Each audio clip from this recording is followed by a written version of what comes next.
Ողջույն։ Երկրորդ նախագահի մամուլի ասուլիսի ժամանակ լրագրողը հարց է ուղղում, թե դուք ինչ օրակարգով եք գալիս։ Պատասխանում է իր ժամանակվա թվերը մեջբերելով. թոշակն ավելացել է 6 անգամ, աշխատավարձը ևս, տնտեսությունն աճել է, աղքատությունը նվազել է եւ ասում է նույն օրակարգով եմ գալիս։ Ասուլիսից հետո մի գործարար, ում ՊԿ բազմամիլիոնանոց տուգանքներ է գրել, նամակ է գրել, թե ինչու հարկային բեսպրեդելի մասին հարց չտվեցիք։ Ասում է, որ ինքը այն ժամանակ էլ է բիզնես արել եւ սար ու ձողերի տարբերություն կար հարկային քաղաքականության միջեւ։ Քաղաքացիներից մեկն էլ հարցնում է, թե ինչու համընդհանուր հայտարարագրից հարց չտվեցի։ Ներողություն խնդրելով հարցը չհնչեցնելու համար միաժամանակ կարծում եմ, որ պետք է պարզ լիներ այդ դիրքորոշումը, կախված Ռոբերտ Քոչարյանի օրոք հարկային քաղաքականությունից։ Նախորդ մամուլի ասուլիսը համընկավ մանր ու միջին բիզնեսի ներկայացուցիչների ակցիաներին։ Նրանք էլ հարկային խստացումների դեմ էին բողոքում եւ պահանջում էին վերականգնել հաստատագրված վճարները։ Ռոբերտ Քոչարյանն ասուլիսում արձագանքեց այդ ժամանակ, որ այդ հաստատագրված վճարները, որոնց վերադարձ է ուզում գործարարը, հենց իր ժամանակ է ներդրվել։ Ասում էր, որ պետք է բիզնեսին չխեղդել, թողնել աշխատի, կայանա ու կայացնի տնտեսությունը, զարգացում ապահովի։ Այդ ՓՄՁ ներկայացուցիչները, եթե հիշում եք, այլևս գործադուլ ու բողոքի ակցիաներ չարեցին։ Ինչու խնդիրը լուծվեց։ Բնականաբար ոչ։ Ասացին, հասկացանք, որ անիմաստ է Նիկոլի հետ հույս կապելը, կհամբերենք մի կերպ մինչև հերթական կամ արտահերթ ընտրություններ եւ այս անգամ ձայն չենք տա։ Իշխանության հարկային տերորը պարզապես ռեկորդներ է գրանցել։ 50-50, փայ մտնել, սաշիկ բան ասողները այսօր համ 50-50 են մտնում, համ ընդհանրապես ամբողջական բիզնեսը խլում են, համ իրենց հարկային տերորով ստիպում են փակել բիզնեսը, սննկանալ։ Անունը դնում են պետականացում ու խլում են բաժնետոմս։ Իրենց կառավարիչներին նշանակում են ու իրենց հայեցողությամբ ծախսում են գումարները։ Առիթ ունեցել եմ մինչ այս էլ խոսելու գործարարների հետ կամ զանգահարում են խմբագրություն եւ ահազանգում ՊԵԿ-ի ու քննչականի մեքենայությունների դեմ, անխնա ու անհիմն տուգանում են, աստղաբաշխական թվեր։ ՊԵԿ-ն ու քննչական կոմիտեն քննչական գործողություն են իրականացնում, տուգանում են անգամ 100 միլիոնավոր դրամներով։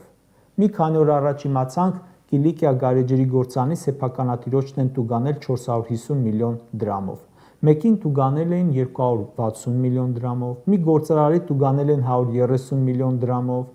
Ասում են, որ տուգանում են, կալանավորում են, որ բերեն, մուծվեն։ ՊԵԿ-ի տուգանքները բողոքարկելու դեպքում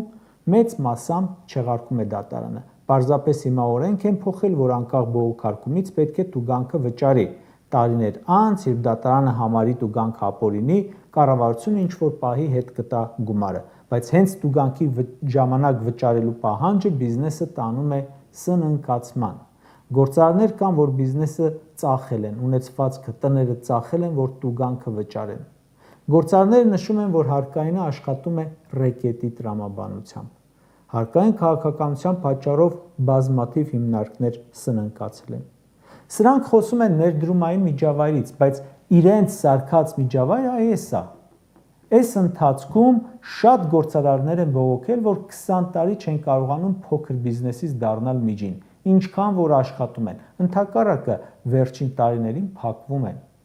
Քանի գործարար կա, որ բիզնեսը տեղափոխում է Հայաստանից, քանի օտարերկրյա ներդրող է եկել ու հաստատվել, մնացել։ Ընդհանրապես քանի օտարերկրյա ներդրող է գալիս։ Հեծի հետ կապված ռեկետը տեսնող որ մի գործարարը կգա ներդրում կանի։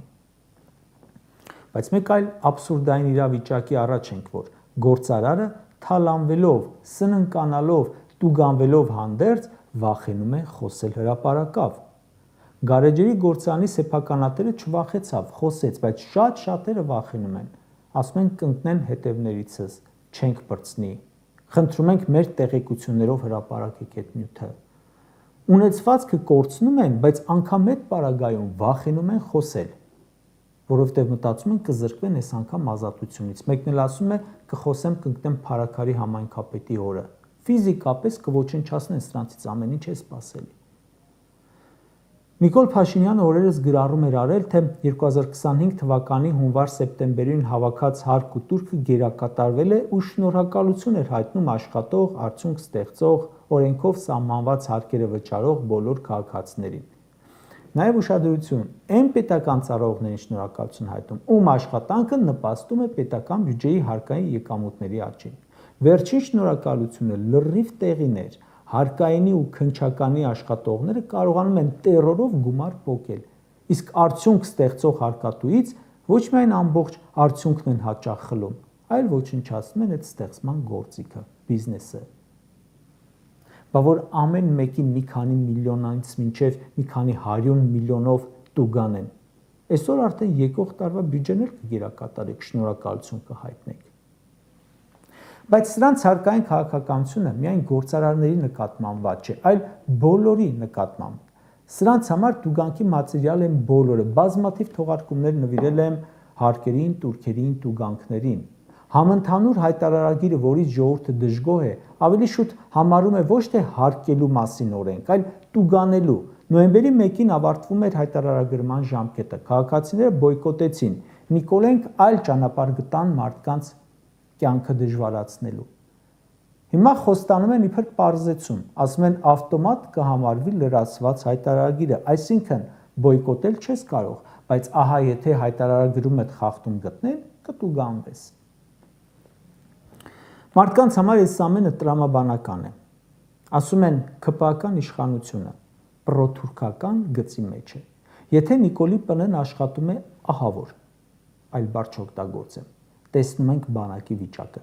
Եթե արտգործնախարարությունը աշխատում է դարձյալ ահավոր, անգամ պաշտոնական պատվիրակությանը այլ երկրում տկլորացնում են օդանավակայանում, ստուգում ու դեպորտանում։